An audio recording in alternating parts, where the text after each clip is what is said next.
오늘 세 군데의 본문의 말씀, 요한복음 1장 19절에서 28절, 또 스바냐서 3장 17절, 그다음에 에베소서 3장 7절에서 12절 세 군데 말씀의 본문의 말씀을 가지고 말씀을 나누고자 합니다.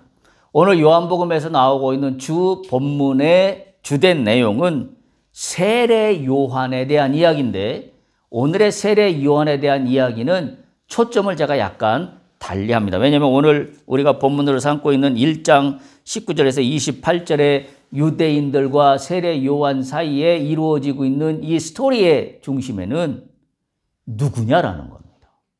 요한에게 유대인들이 나와서 뭐라고 하냐면 네가 누구냐라는 거예요. 우리가 너는 누구냐라는 거에 우리는 굉장히 심각하게 우리 스스로를 들여다보고 대답할 수 있어야 합니다. 네가 누구냐라는 겁니다. 또 우리가 오늘 말씀해 보면 네가 누군데 어찌하여 세례를 베푸느냐? 25절에 보면 그렇게 기록하고 있어요. 누구냐는 겁니다. 여러분, 기독교는 한마디로 어떤 종교라고 이야기할 수 있냐면 고백의 종교입니다. 신앙 고백의 종교예요. 그래서 우리가 초대교회 때부터 시작해서 교회의 많은 그런 교부들은 이 신앙 고백을 굉장히 중요시 했습니다. 그래서 지금 우리가 하고 있는 이 하이델베르크도 이게 신앙 고백서고요. 또 먼저 봤던 웨스터민스터 요리문답도 그게 다 신앙 고백서입니다. 우리가 잘하고 늘 예배 때마다 함께 하고 있는 사도신경도 이 신앙 고백입니다. 그만큼 예배 가운데 나의 고백은 굉장히 중요하고, 다른 말로 표현하면 우리가 신앙생활을 하는 가운데 내가 하는 고백이 그만큼 핵심이다라고 이야기할 수 있어요. 오늘 이 문제에 세례 요한이 지금 처했습니다.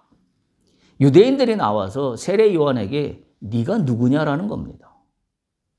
너는 누구냐라는 거에 세례 요한이 이렇게 저렇게 대답을 합니다. 사람들은 네가 누구냐라고 물어볼 때 두 가지의 관점이 있습니다. 하나는 정말 네가 누군지를 몰라서 너 누구야? 라고 물어보는 경우도 있지만, 또 한편에는 네가 뭔데? 라는 그런 반어적인 의미도 뒤에 숨겨져 있습니다. 만약에 내가 우리가 그리스도인인데 사람들이 내가 예수를 믿는 줄 잘 아는 사람이라고 가정을 합시다. 그 사람이 나한테 네가 누구야? 라고 물어본다면, 아니 조금 더 직접적으로 네가 그리스도인이야? 라고 물어본다면 그것은 아마 반어법적인 의미가 뒤에 숨겨져 있을 거라는 생각이 듭니다. 다른 말로 표현하면 너는 예수 믿는다며 네가 하는 것을 보면 예수 믿는 사람 같지가 않아. 이런 표현이 아마 그 물음 속에 담겨져 있을 겁니다.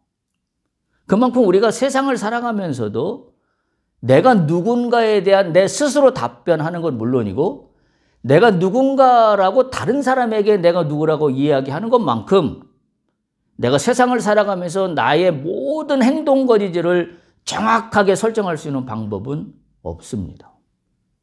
그러니까 다른 말로 표현하면 답게입니다. 답게. 예를 들면 학생이라고 한다면 학생의 가장 근본적인 본질은 뭐냐면 공부하는 겁니다. 학교에 왜 다닙니까? 물론 학교에 다니는 여러 가지 액티비티들이 있습니다만은, 그러나 가장 본질은 공부하는 거예요. 그러면 우리한테 이렇게 물어볼 수 있어요. 교회에 왜 다닙니까? 교회에 다니는 본질은 뭡니까? 예수 그리스도예요. 근데 교회를 다니는데 예수 그리스도는 빠져 있고 그 나머지 모든 것들로 가득 차 있다면, 예를 들면 교제하는 거, 봉사하는 거, 누구와 좋은 일을 도모하는 거, 구제 사업을 하는 거, 선교를 나가는 거, 그 모든 건 다 갖춰져 있는데, 만일 예수 그리스도가 빠져 있다면 그 사람은 네가 누구야? 라는 질문에 대답할 길이 없습니다. 제가 뒤에 말씀을 드리겠습니다마는 본질은 심플합니다. 진리는 복잡한 게 아닙니다. 간단합니다. 근데 사람들은 복잡하게 설명하려 합니다. 왜 그럴까요? 왜 복잡하게 나를 설명하고 내가 하는 일을 설명하려고 할까요? 이유는 단 하나예요. 본질이 뭔지 스스로 모르기 때문에. 예를 들면 대학교에 다니는 학생한테 그걸 똑같이 물어본다면 가장 본질에 충실한 사람 같으면은 나는 내가 공부하는 게 가장 중요하고 이 공부를 통해서 내가 무엇을 하고자 하는 목표가 뚜렷할 겁니다. 근데 그렇지 않은 학생에게 물어보면 제가요 동아리 활동을 뭘 하고요. 그 다음에 또 다른 대학 학생들하고 만나서 뭐 좋은 액티비티도 하고요. 또 다른 뭐 세계 무슨 그 대학생 무슨 모임 단체도 제가 참가해서 여러 가지 일들을 하고 있습니다라고 얘기한다면 굉장히 뭔가 많이 하고 좋은 일을 많이 하고 화려한 자신의 어떤 일들로 꾸며져 있는 것 같지만 실질적인 측면으로 들어가 보면 본질이 빠져 있어요. 공부하는 게 빠져 있습니다. 대학은 공부하러 다니는 곳이잖아요. 우리가 그런 면을 생각한다면 오늘 이 본문에서 유대인들이 세례 요한에게 나와서 네가 누구냐라고 물어보는 것은 굉장히 원초적인 질문입니다. 신앙인이 이 원초적인 질문 앞에 정확하고 뚜렷한 자기의 아이덴티티를 가지고 있다고 한다면 흔들릴 이유가 없습니다. 세례 요한은 흔들릴 이유가 너무나 많습니다. 왜냐하면 지금 사람들이 나와서 계속 물어보거든요. 네가 그리스도냐? 네가 엘리야냐? 네가 선지자냐? 네가 도대체 누구냐? 라고 질문을 받을 때 만약에 본질에 충실하지 않다면 흔들릴 수밖에 없습니다. 그런데 세례 요한은 전혀 그들의 말에 신경을 쓰지 않아도 되는 분명한 아이덴티티를 오늘 본문에서 보여줍니다. 저는 그래서 오늘 본문을 보면서 우리가 세상을 살아가고 우리가 또는 사업을 하고 나의 일을 한다고 할 때도 똑같은 이치구나. 내가 본질에 충실하여서 정확한 아이덴티티를 갖고 있다고 한다면 경제 상황이 어떻게 변하든 사회가 어떻게 변하든 사람들의 그 시대마다 그때마다 정의가 뭐라고 하든 그게 그렇게 흔들릴 일이 아니에요. 내가 그리스도인으로서의 아이덴티티에 내가 뭔가를 분명히 가지고 있으면 아무리 옆에서 소란스러운 소리가 들린다 할지라도 나는 흔들리지 않을 수 있기 때문입니다. 그런 면에서 지금 이 본문은 우리에게 많은 것을 생각하게 해주고 있습니다. 22절에 보면 이렇게 유대인들이 나와서 세례 요한에게 이야기해요. 또 말하되 누구냐? 뭐 누구냐 계속 우리를 보낸 이들에게 대답하게 하라 하면서 이렇게 마지막에 이어집니다. 너는 내게 대하여 무엇이라 하느냐? 굉장히 철학적인 질문입니다. 굉장히 근원적인 질문이에요. 너는 다른 사람 말고 다른 사람이 너에 대해서 어떻게 평가하는 거 말고 너는 너에 대하여 무엇이라 하느냐? 여러분 이 질문 앞에 우리는 우리 스스로도 바라보게 합니다. 만약에 예수님이 오늘 내 앞에 나타나셔서 너는 내게 대하여 무엇이라 하느냐? 라고 한다면 여러분 뭐라고 답할 수 있겠습니까? 뭐 교과서에서 배운 내용 말고 교회에서 여러 훈련을 통해서 배운 내용 말고 예수님이 내 앞에 오셔서 너는 너에 대해서 너는 뭐라고 설명할 수 있어? 라고 한다면 뭐라고 말할까요? 굉장히 근원적인 질문이 여기에 담겨 있습니다. 개역개정에는 너는 내게 대하여 무엇이라 하느냐 이렇게 번역이 되어 있습니다만은 공동번역 성경에는 이렇게 말을 바꿔놨어요. 당신은 자신을 누구라고 생각하고 있소? 라고 공동번역에 번역해놨고 새 번역에 보면 이렇게 번역해놨습니다. 당신은 스스로를 무엇이라고 생각하시오? 비슷한 뉘앙스지만 약간의 지금 와 닿는 느낌이 좀 달라요. 제가 순서지에도 넣어놨습니다만은 NIV 영어 성경에 보면 이 부분을 이렇게 영어로 표현해 놨습니다. 훨씬 마음에 와 닿습니다. Who are you? 라고 물어보고 What do you say about yourself? 너는 뭐라고 말할래? About yourself. 네 자신에 대하여. 오늘 이 질문을 우리가 생각해 봐야 할 질문이고 오늘 말씀을 통하여 이 부분에 대해서 우리가 함께 나누고자 합니다. 그래서 제가 오늘 말씀의 제목을 너는 너 자신에 대해 누구라 하는가? 라는 제목으로 함께 말씀을 나누도록 하겠습니다. 우리가 철학적으로도 나는 누구인가라는 것은 가장 근본적인 질문입니다. 대부분 많은 그리스도인들도 이 질문 앞에 서지 않습니다. 그리고 교회 생활을 해요. 사실은 교회에서 제가 볼 때 가장 근본적으로 가르쳐야 될 덕목이 뭐가 있냐면 당신은 누구인가 합니다.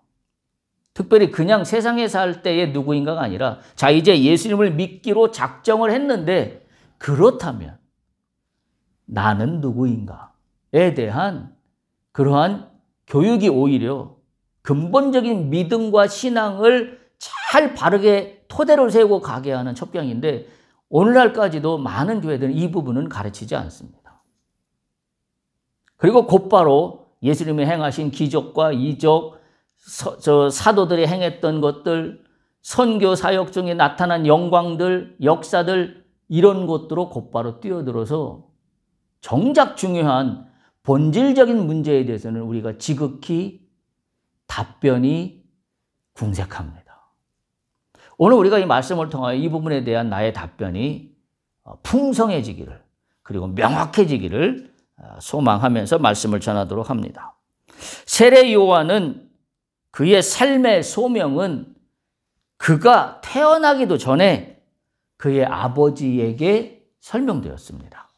여러분 누가복음 1장 12절에서 17절에 보면 세례 요한의 아버지 사가랴에게 천사가 나타나서 이야기하는 기록이 누가복음 1장 12절에서 17절에 기록되어 있습니다.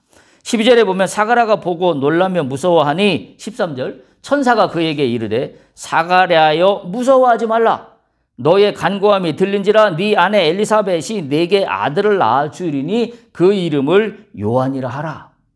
이미 태어나기도 전에 천사가 요한의 아버지 사가랴에게 나타나서 천사의 하나님의 말씀을 전하는 거죠. 14절 그러면서 그 아이가 태어났는데 요한이라고 하라 하면서 14절 이렇게 말을 해요.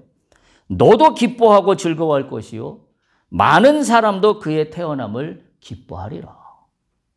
아들이 태어나기도 전에 사가랴에게 천사가 임하여 앞으로 태어날 아들 그 이름은 요한이라고 하며 그 아들은 어떤 아들이냐면 너의 기쁨이 될 뿐만 아니라 사람들에게도 기쁨이 되는 아들이 될 것이다 라고 이야기를 합니다. 그러면서 15절 이는 그가 주 앞에 큰 자가 되며 포도주나 독한 술을 마시지 아니하며 모태로부터 성령의 충만함을 받아 16절 이스라엘 자손을 주 곧 그들의 하나님께로 많이 돌아오게 하겠습니다. 기뻐하는 원인이 뭐냐면 하나님께 돌아오게 하겠다라는 걸로 연결이 되어집니다. 17절 그래서 똑같은 뉘앙스로 기록이 돼요. 그가 또 엘리야의 심령과 능력으로 주 앞에 먼저 와서 이 부분이 오늘 세례 요한이 실제 나타난 부분하고 연결되는 거예요.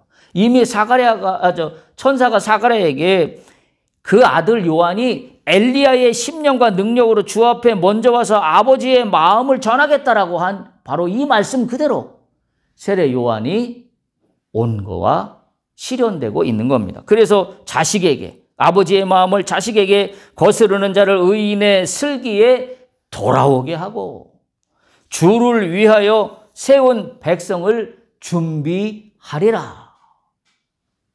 이게 요한이 태어나는 배경입니다. 한마디로 어떤 사람이에요? 아버지의 기쁨, 어머니의 기쁨, 그리고 세상의 기쁨, 사람들에게 기쁨, 그리고 뭐예요? 하나님께 기쁨입니다. 하나님께 기쁨이 되는 사람으로 요한은 이미 태어나기도부터 예정되어 있습니다. 참으로 복된 일이 아닐 수 없습니다. 그래서 저는 이 말씀을 읽을 때 그런 믿음이 들었어요. 우리의 이름이 불려질 때, 그리고 사람들에게 나의 이름이 말해질 때 기쁨이 되는 놀라운 은혜가 나타났으면 좋겠다. 할렐루야. 이 복이 여러분에게 있기를 축복합니다. 마치 천사가 사가랴에게 했던 것처럼 요한 그 이름으로 말미암아 너에게도 기쁨은 물론이거니와 많은 사람들에게도 기쁨이 되고 아버지 하나님께도 기쁨이 된다라는 이 놀라운 축복입니다. 저는 그래서 이 부분을 보면서 이런 생각이 들었어요. 많은 젊은 부부들이 자손을 낳기를 소망할 때 이 기도를 했으면 좋겠다. 그냥 어찌어찌 하다 보니 아이를 낳았다. 그런 게 아니라 천사가 사가랴에게 임하여 얘기한 것처럼 너에게 이 아이는 기쁨이 될 뿐만 아니라 많은 사람들에게도 기쁨이 되고 하나님에게도 기쁨이 되겠다라는 그런 기도를 했으면 좋겠다 생각이 듭니다. 그래서 기도를 이렇게 하면 좋겠다라는 생각이에요. 나의 아이를 통해 나도 기뻐하고 즐거워하며 또한 많은 사람들이 기뻐하는 하나님의 사람이 되게 하여 주옵소서. 이 아이가 우리의 몸속에 잉태되게 하시옵소서라고 기도하며 나가는 젊은 부부들이 있기를, 만약 이 설교를 듣는다면 그런 기도를 할 수 있기를 축복합니다. 우리가 읽은 본문 스바냐 3장 17절을 한번 보시기 바랍니다. 마치 천사가 사가랴에게 요한의 탄생을 예정하며 주셨던 말씀과 동일한 맥락에서의 우리가 잘 아는 말씀입니다. 스바냐 3장 17절 보면 너의 하나님 여호와가 너의 가운데 계시니 그는 구원을 베푸실 전능자이시라. 그가 너로 말미암아 기쁨을 이기지 못하시며 너를 잠잠히 사랑하시며 너로 말미암아 즐거이 부르며 기뻐하시리라 하리라. 아멘입니다. 세번역 성경에 보면 이렇게 번역해 놨어요. 주 너의 하나님이 너와 함께 계신다. 구원을 베푸실 전능하신 하나님이시다.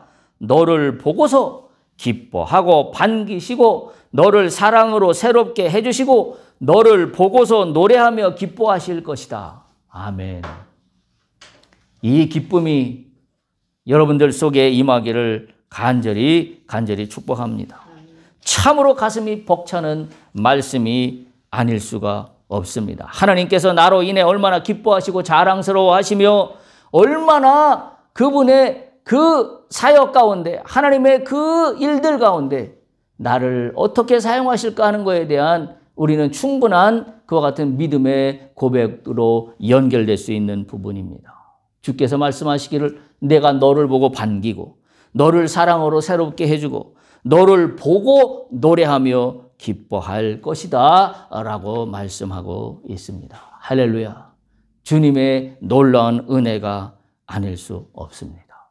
이미 세례 요한은 이와 같은 축복을 받으며 태어난 사람입니다. 따라서 오늘 이와 같은 배경 속에 세례 요한이 드디어 사람들 앞에 등장했을 때의 반응은 세례 요한이 기대와는 어쩌면 달랐을지 모릅니다.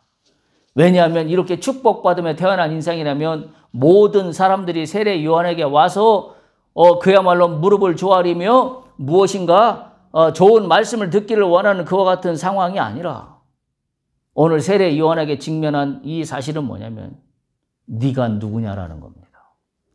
많은 사람들의 기뻐할 것이다라고 예언으로 태어났는데 실상 태어나고 실제 사역을 시작하며 많은 사람들은 세례 요한으로 말미암아 기뻐하기보다는 세례 요한이라는 등장 앞에 꼬리표를 달기 시작했습니다.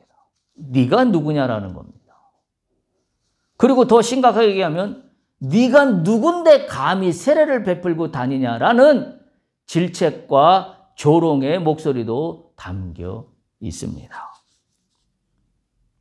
많은 사람들이 세례 요한을 보러 나왔습니다. 19절에 보면 이들은 예루살렘에서 제사장들과 레위인들이 보낸 사람들이라고 19절에 보면 기록하고 있습니다. 유대인들이 예루살렘에서 제사장과 레위인들을 요한에게 보냈다라고 기록하고 있어요. 그래서 네가 누구냐 물을 때에 요한의 증인이 이러하니라라고 이야기가 오늘 본문이 시작되고 있습니다. 제사장과 레위인들이 보낸 사람들입니다. 제사장과 레위인이 누굽니까? 누구보다도 하나님의 뜻을 잘 아는 사람들이라고 해도 특별히 이상할 것이 없는 사람들입니다. 근데 그 사람들이 사람을 보내어 세례요한 앞에 가서 물어보라고 했습니다. 네가 누구냐고. 이것은 무엇을 의미할까 하는 겁니다. 바로 성경은 의도적으로 이 세례요한과 이 나머지 사람들, 특별히 이 사람들은 누구냐면 누가 보냈냐면 요한복음 1장 24절에 보면 이렇게 보낸 사람의 정체를 밝히고 있어요. 24절에 보면 그들은 바리새인들이 보낸 자라 이렇게 했어요. 저는 이 부분을 보면서 이 성경은 굳이 이 부분을 설명할 필요가 있었을까? 바리새인이 보낸 자라는 게 뭐 이렇게 중요합니까? 그냥 세례 요한은 그리스도도 아니요 엘리야, 본문의 말씀처럼 나는 그리스도도 아니고 엘리야도 아니고 그 어떤 선지자도 아니다라고 그냥 하면 돼요. 근데 오늘 성경 본문은 굳이 이들은 바리새인들이 보낸 자라라고 기록하고 있다라는 것은 저는 이걸 단순히 그냥 쉽게 지나갈 수 없었습니다. 왜 성경은 세례 요한과 바리새인을 비교하려는 의도성을 가지고 있었지 않는가라는 걸 저는 부인할 수 없기 때문입니다. 본문의 맥락 속에서 세례 요한과 바리새인을 비교하면 뭐 우리가 알다시피 이미 상식적으로 바리새인은 굉장히 성경을 많이 읽고 많이 알고 율법적으로 해박한 지식을 갖고 있는 사람들입니다. 세례 요한은 그와 같은 기록이 전혀 없습니다. 거꾸로 얘기하면 뭐냐면 성경을 많이 읽고 성경에 대한 해박한 해석의 능력과 지식을 갖고 있는 바리새인들이 뭐하고 대조되고 있냐면 세례 요한하고 대조되고 있는데 바로 저는 어떤 면에서 대조되고 있다고 보냐면 하나님의 기쁨입니다. 세례 요한은 태어날 때부터 하나님의 기쁨이라는 예정 가운데 세례 요한은 태어났습니다. 그렇다면 성경을 많이 읽고 잘 아는 사람들 역시 하나님의 기쁨과 연결이 되어야만 합니다. 그러나 바리새인들은 어떤 사람들이에요? 하나님의 기쁨이 되기보다는 예수님한테 저주를 받는 사람들이었을 뿐입니다. 그들은 수많은 성경의 지식과 해박한 논리를 가지고 있었지만 그럼에도 불구하고 그들은 외식하는 자라고 주님께 꾸짖음을 들었던 사람들입니다. 한마디로 세례 요한은 하나님께서 기뻐하시고 사람들도 기뻐하는 사람들인 반면에 바리새인은 하나님에게 기쁨이 되는 그러한 사람들이 아니었던 겁니다. 성경은 굳이 세례 요한과 바리새인을 등장시킴으로 인해서 세례 요한과 바리새인의 차이점이 무엇인가 하는 것을 분명히 밝히고 있습니다. 그렇다면 저는 이렇게 문제의식을 갖고 본문을 바라보고자 합니다. 세례 요한과 바리새인이 세례 요한은 하나님께 기쁨이 되고 바리새인들은 하나님께 기쁨이 되지 못한 본질적인 문제가 뭘까? 저는 그것을 오늘 본문에 제가 말씀드린 제목에서 찾고자 합니다. 네가 누구냐? 아이덴티티입니다. 아무리 성경을 많이 읽는다 하더라도 아이덴티티가 제대로 서지 못하면 하나님의 기쁨이 되지 못합니다. 저는 오늘 말씀 속에서 그것을 깨닫게 됩니다. 세례 요한과 바리새인의 차이는 성경을 많이 읽었다, 성경을 많이 해석한다, 또는 그 시대의 종교의 지도자다, 지도자가 아니다, 이거의 차이가 아니라 아이덴티티의 차이입니다. 그리스도인 나는 누구인가? 오늘 현대 크리스찬들이 들어야 될 소리입니다.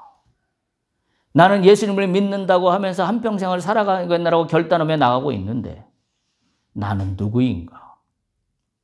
만일 누군가 나에게 당신이 누구냐고 물어본다면 나는 무엇라고 대답할 수 있을까?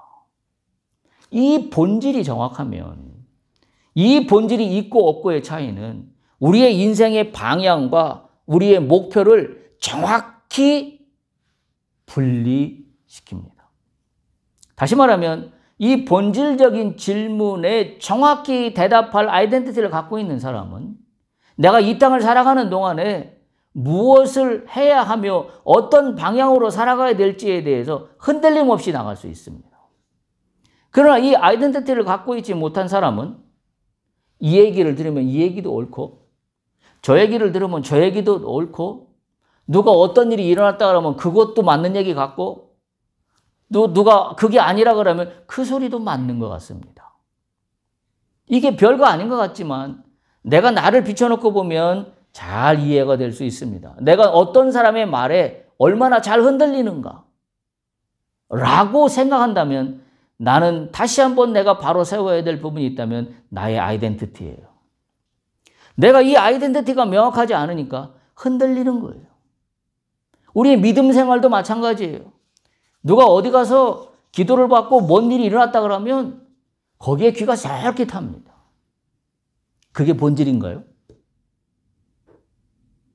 우리가 이걸 깊이 새겨들어야 합니다. 본질은 제가 뭐라고 그랬어요? 기독교는 무슨 종교라고요? 고백의 종교입니다. 예수님이 하루는 제자들에게 불러서 물어보십니다. 사람들이 나를 누구라고 하더냐? 라고 물어봅니다. 그랬더니 제자들이 이야기합니다. 더러는 선지자요, 저러는 엘리야요, 뭐 이런 얘기를 한다고 그래요. 그때 예수님이 제자들에게 물어보고 베드로에게 물어봅니다. 너무 잘하는 이야기죠? 그러면 너는 나를 누구라 하느냐? 그때 그 유명한 베드로의 고백이 나와요. 주는 그리스도시요 살아계신 하나님의 아들이니이다. 기독교는 고백의 종교예요. 그 고백이라는 얘기는 단지 내가 말로 누구다라고 설명하는 그런 고백이 아니라 이 고백이 담고 있는 의미는 뭐냐면 본질이에요. 너는 어떤 본질의 사람이냐라는 겁니다.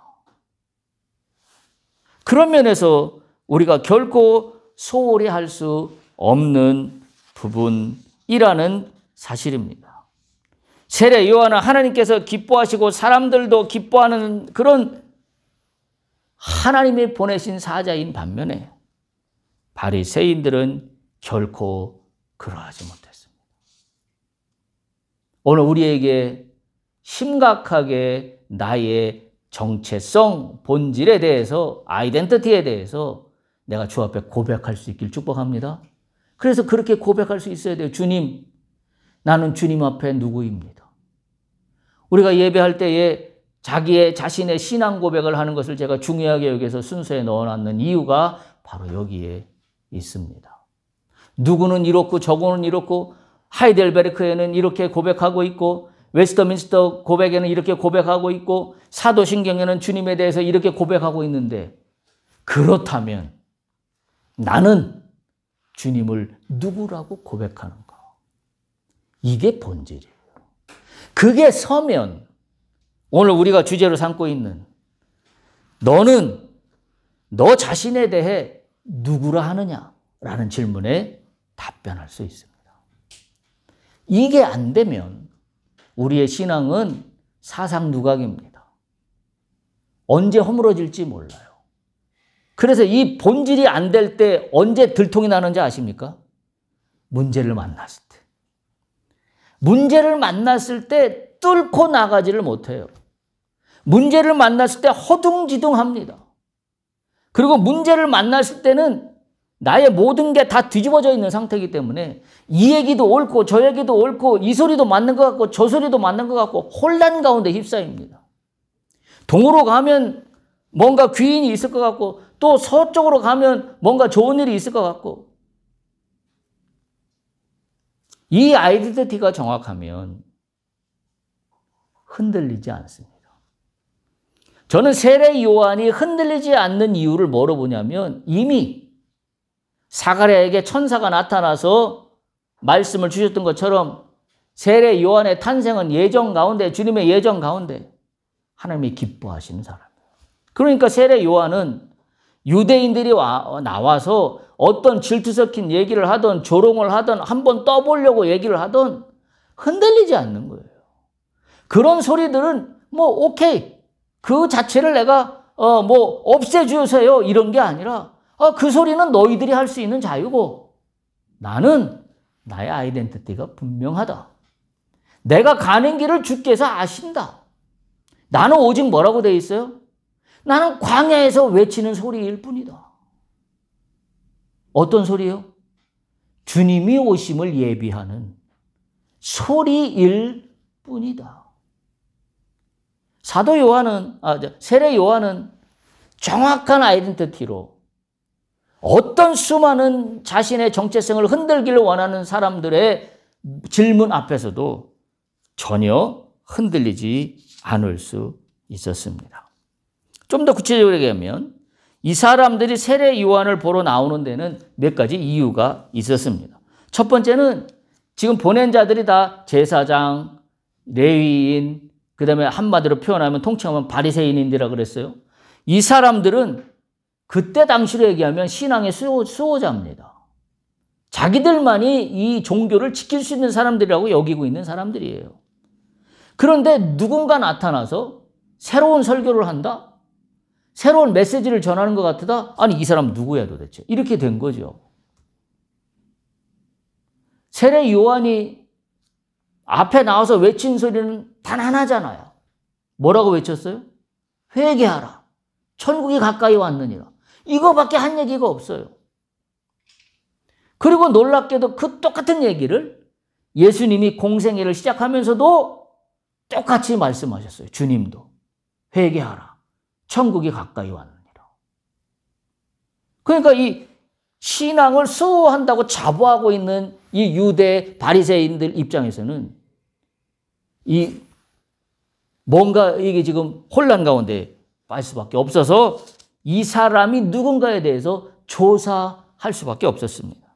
두 번째는 이들이 요한이 이런 이야기를 할 만큼 선지자 자격이 있는 사람들인지를 따져보고 싶었습니다. 왜요? 선지자는 하나님이 직접 보내신 사람 아니면 자신들이 그 역할을 대신한다고 여기고 사는 사람들이었거든요.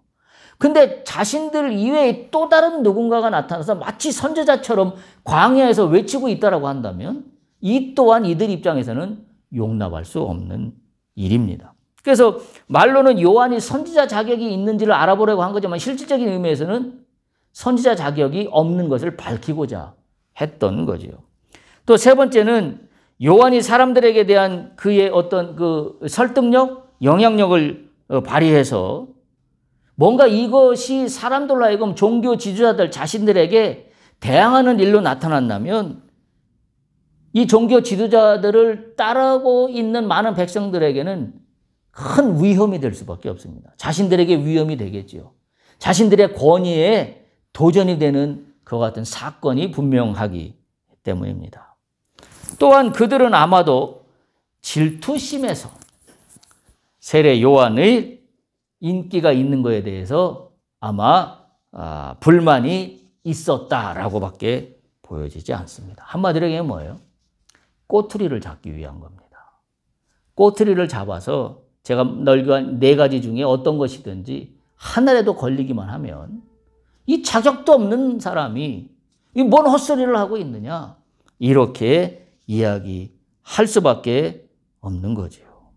한마디로 얘기하면 바리새인들은 자신들의 신앙적 기득권, 즉 자신들만의 정통성을 가지고 있다라는 그 논리를 확인하고 거꾸로 세례 요한을 넘어뜨리기 위해서 이들은 사람을 보내 염탐하고 누군가를 조사하게 했던 겁니다. 제가 이미 말씀드린 대로 우리가 여기서 배우는 진리는 신앙과 믿음은 명쾌하고 단순합니다. 복잡하지 않습니다. 여러분 사도행전 16장 31절에 보면 단순하게 이렇게 딱 결론 지어요. 주 예수를 믿으라. 그리하면 너와 내 집이 구원을 받으리라. 이거 외에 붙어있는 말들은 다 붙어있는 말들일 뿐이에요. 이게 본질입니다. 주 예수를 믿으라. 그리하면 너와 내 집이 구원을 받으리라. 근데 우리는 여기에 많은 걸 붙여요. 그러면 주 예수를 믿으려면 어떻게 믿어야 되는 게 이게 이제 우리 신앙인들이 하는 쓸데없는 일들입니다. 제가 볼 때는. 그래서 막 그걸 공부를 해요. 주 예수를 믿는다는 게 어떻게 하는 게 믿는다는 거냐? 막 그걸 분석을 하고 뭐 신학서적을 갖다 놓고 뭐 성경을 분석한다고 하는 사람들이 분석해서 자, 주님을 믿는다고 하는 것은 이렇게 하는 게 믿는 거고 이렇게 하는 게 믿는 거고 이렇게 하는 게 믿는 거고 그걸 쭉 공부합니다. 그게 자신의 믿음과 뭔 상관인데? 그게 예수를 믿는 거라고 뭔 상관인데? 그래서 제가 누차 얘기하지만 당신과 예수님의 관계에서 예수님은 당신에게 누구입니까? 라고 물어보면 나에게 누구라고 대답할 답변이 궁색합니다. 그저 할 수 있는 말은 성경에서 배운 지식만 갖고 이야기합니다. 주는 그리스도시요 살아계신 하나님의 아버지이니이다. 맞습니다. 틀린 말 아니에요. 근데 그것이 당신에게도 그 고백이냐라는 겁니다. 따라서 이 아이덴티티는 지극히 주관적인 겁니다. 객관적으로는 될 수 없는 문제예요. 근데 많은 그리스도인들은 이걸 어떻게 하시려면 객관적으로 입증해내려고 그래요. 그래서 객관적으로 입증해내려니까 어떻게 하는 걸 객관적으로 얘기하면 지식으로 습득하려고 그럽니다. 그래서 주가 누구냐, 당신에게 주님은 누구시냐고 물어보면 배운 지식으로 답변합니다. 그건 본질이 아닙니다.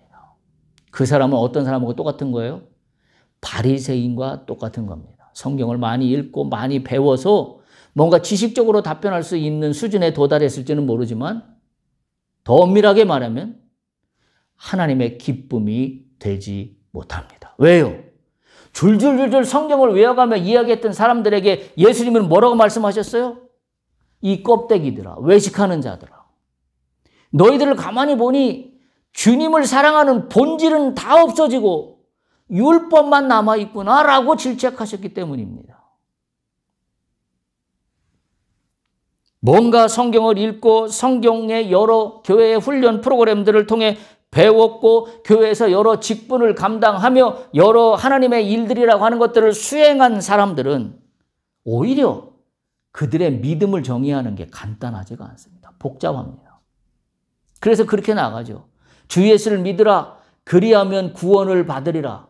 자, 그러면 구원을 받는 게 어떻게 하는 게 구원을 받는 거냐? 라고 해서 1, 2, 3, 4, 5, 6, 7, 8 열거하기 시작합니다. 어떻게 하는 게 구원을 받은 건가? 첫 번째, 성경을 많이 읽는 것이다. 두 번째, 기도를 많이 하는 것이다. 그 구원을 받기 위해서 세 번째, 봉사를 많이 하는 것이다. 네 번째, 교회에서 선교 사업에 열심을 내는 것이다.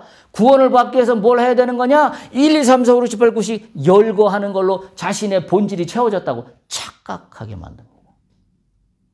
오늘날 우리 크리스찬들의 문제는 뭐냐면 이 착각 속에 있는 거예요. 주 예수는 만나지도 않은 채 구원을 받는 방법론에 대해서만 공부를 하고 예수를 믿는 믿음이 뭔가에 대해서 어떻게 하는 것이 믿음인가에 대해서만 공부만 합니다. 그리고 그걸 책 몇 권으로 요약해 놓습니다. 그리고 그걸 읽습니다. 그건 구원이 아니에요.